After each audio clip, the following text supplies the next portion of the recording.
सनातनियों को भी कट्टर होना चाहिए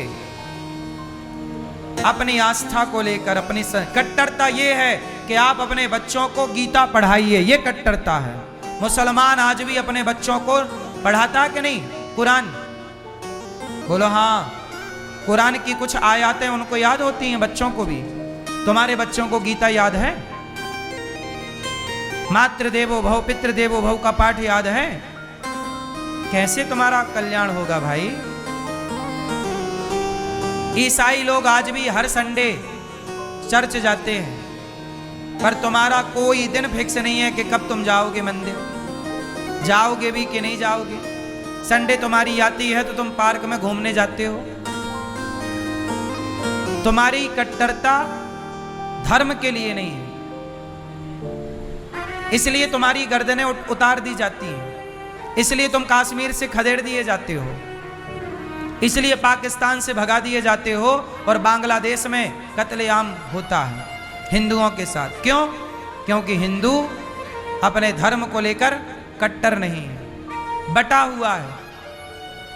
भगवानों को लेकर बटा है, जातियों को लेकर बटा है, भाषाओं के नाम पे बटा है। कितना तो रायता फैला लिया है आप लोगों ने, इसे समेटने में 50 साल लगेंगे। बोलो हाँ कि ना? इसलिए हमारे भगवान ने गलत परंपराओं को रोका, इंद्र की पूजा बंद कराई और गिरिराज जी की पूजा स्टार्ट कराई। किसकी पूजा? गिरिराज जी कौन है? साक्षात श्री कृष्ण ही गिरिराज जी बनकर के प्रकट हुए। इसलिए गिरिराज जी की पूजा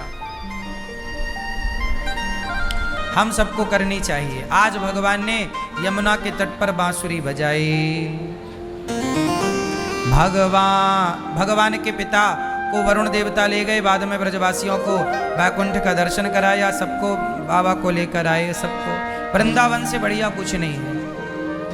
भगवान पिता रात्रि शरदोत्फुल्ल मल्लिका वीक्षरन्तुं मनश्चक्रे योग माया मुपाश्रितः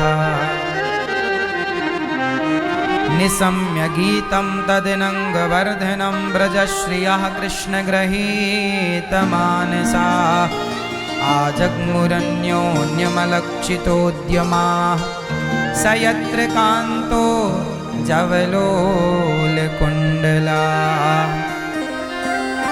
आज भगवान ने यमुना के तट पर खड़े होकर सुंदर सी बांसुरी बजाई। बांसुरी, गजब की बांसुरी बजती है वृंदावन बसैया की। करूं तारीफ मुरली की या मुरली के बजैया की। जहां चलता ना काम तीर और कमानों से, वहां बातें होती मुरली की तानों से। आज भगवान ने बांसुरी बजाई किसके लिए? गोपियों के लिए। गोपियां अपने काम में बिजी थीं, सारी गोपियों को बुलाया, आओ निशम्य गीतम। आज भगवान का मन हुआ रमण करने का, चलो आज गोपियों के संग रास रचाते हैं। अब देखो, जब हम आपसे बात कहते हैं कि भगवान ने रास रचाया, तो आप हिंदुओं के मन में एक प्रश्न खड़ा होता है कि भगवान ने रास क्यों रचाया। आपको भगवान के चरित्र पर ही संदेह खड़ा हो जाता है कई बार कि भगवान रास रचा रहे हैं। अच्छा ये बताओ, भगवान रास रचा रहे हैं, उस रास में हुआ क्या था? हमारे दिमाग में बॉलीवुड ने एक जहर घोल दिया कि तुम करो तो रासलीला, हम करें तो कैरेक्टर ढीला। बॉलीवुड ने बड़ी सफाई से रासलीला को कहाँ से जोड़ दिया? कैरेक्टर ढीला। तुम करो तो रासलीला, हम करें तो कैरेक्टर ढीला। सीधा रासलीला को कैरेक्टर ढीला से जोड़ के रासलीला को बदनाम कर दिया। अब जो भी लड़के रासलीला की बात सुनते हैं, लड़कियां, तो उनका दिमाग रासलीला का नाम सुनते ही गलत दिशा में चला जाता है। वो गलत सोचने लगते हैं कि रासलीला मतलब गलत व्यवहार, गलत संबंध। क्योंकि ये जहर बॉलीवुड ने भर दिया। अब जहर तो भरना आसान था, अब वो जहर निकालने के लिए हम लोग बैठे हैं। पर जितने आएंगे उनका निकलेगा, सबका जो आएंगे नहीं वो कैसे? वो दूसरों को जहर भरते रहते हैं।